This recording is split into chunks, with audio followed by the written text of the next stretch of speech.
Alkol mü üfleteceğiz? Evet. Tamam. Var mı üflemek isteyen? Evet. Kızımızı üfletelim. Olur mu? İçmiş mi, içmemiş mi değil mi? Onların kontrolünü sağlıyoruz. Eğer içki içmişse ehliyetlerini ne yapıyoruz? Bir daha araç kullanmaması için belirli bir süreliğine alıyoruz. Değil mi? Babaların arabası olan çocuklar kimlerdi, babaların arabası olan? Alkol aldıktan sonra araba kullanan var mı babalarından? Hayır. İzin vermiyoruz değil mi? Ne yapacağız? Babamız kullandı. Bak bazılarında düdük var. Düdüğümüzde kendisi düdük çalarak ikaz edeceğiz. Kızımıza bir kol. Tamam. Açayım abi. Abi böyle yapıyoruz.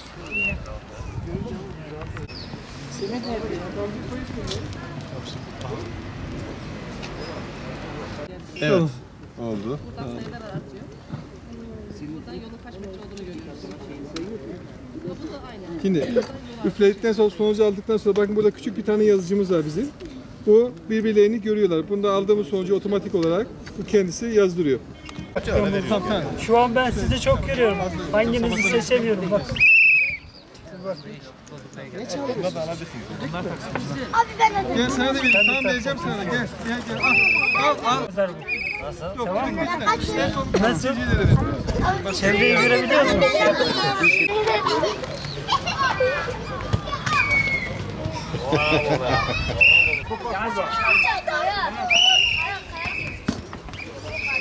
Tamam bırak arkadaşını ver.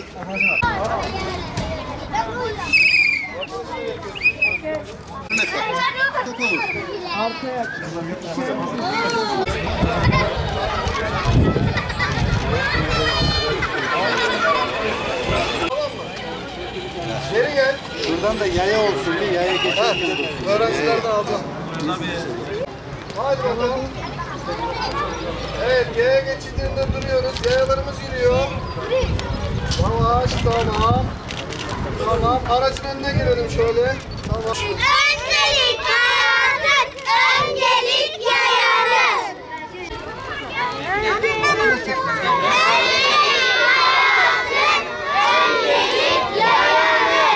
4-10 Mayıs Trafik Haftası münasebetiyle Bitlis'imizde bu etkinliği düzenlemiş bulunmaktayız. Amacımız trafik kazalarının önüne geçmek.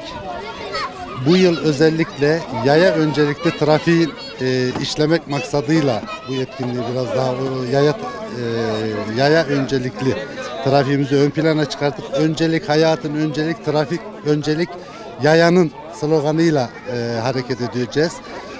Son yıllarda ilk 4 yılda açıklanan trafik kazalarına göre büyük bir azalma var. Biz bundan sonra da bu kazaların en aza indirgemek için elimizden gelen mücadeleyi yapacağız trafik ekiplerimizle. Ama burada vatandaşlarımıza da, yayalarımıza da büyük işler düşüyor. Onları da bu konuda bilinçlendirerek hem yayalarımızı hem sürücülerimizi bilinçlendirerek trafik kazalarının önüne geçeceğiz. En aza indirmeye çalışacağız. Amacımız bu. Bu hafta münasebetiyle bir farkındalık yaratmak için de biraz önce gördüğünüz bu etkinliği düzenlemiş bulunmaktayız. Umarız bundan sonra hem karayollarımızda hem gerek yani kazalarımız olmaz, en aza indirgeriz. Amacımız buydu. Bunun için de bir farkındalık yaratmak istedik. Daha çok tabii ki aşırı hız, alkollü araç kullanma. Öncelikle mesela yani kazaları meydana gelen istatistiklere göre bizim gördüğümüz o. Yani bir de tabii ki yayalara öncelik yaya dedik ya bu sefer. Yaya geçitlerinde de mesela meydana gelen bir sürü kazalar var. Bizim sürücülerimiz sadece eğer ışık yanmıyorsa değil, yaya trafiğe girdiği anda karayolunda seyreden her tür araç duracak yayayı gördüğü anda. Biz bunu bu sene ön plana çıkarttık ve öyle de olması gerekiyor. Bunun için de bir farkındalık yaratmaya çalışıyoruz.